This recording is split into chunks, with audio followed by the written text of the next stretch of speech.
আচ্ছা আমার নিয়ে যখন এতই সমস্যা তাহলে আমরা বিয়ে করেছিলে কি করতে?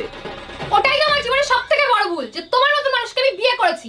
আচ্ছা সারাদিন তুমি আমার সাথে ঝগড়া করা কোনো বলতে পারো? কারণ আমরা লাভ ম্যারেজ করেছি তাই।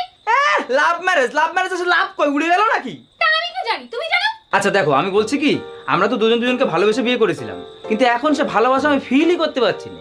এক কাজ করো, এখন থেকে আমরা দুজন দুজনের সঙ্গে ভালোবেসে কথা বলবো, ঠিক আছে? ঠিক আছে, ভালোবেসে কথা বলা শুরু করো। আচ্ছা ঠিক আছে, তাহলে আমার জন্য আজকে কিছু রান্না করে দাও না সোনা। ঠিক আছে, কি খাবে বলো, আমি এক্ষুনি করে দিচ্ছি। আর হ্যাঁ বলছি, তুমি যদি অনুমতি দাও তাহলে চলো আজকে আমরা বাইরে থেকে দুজন ঘুরে আসি। হ্যাঁ তাহলে চলো আমরা ঘুরে আসি। বুঝলাম না, তুমি এত হাসছো কেন? আসলে কি বলো তো, আমরা এরকম অনেকদিন ভালোবেসে কথা বলি না তো, তাই আমার খুব হাসি পাচ্ছে।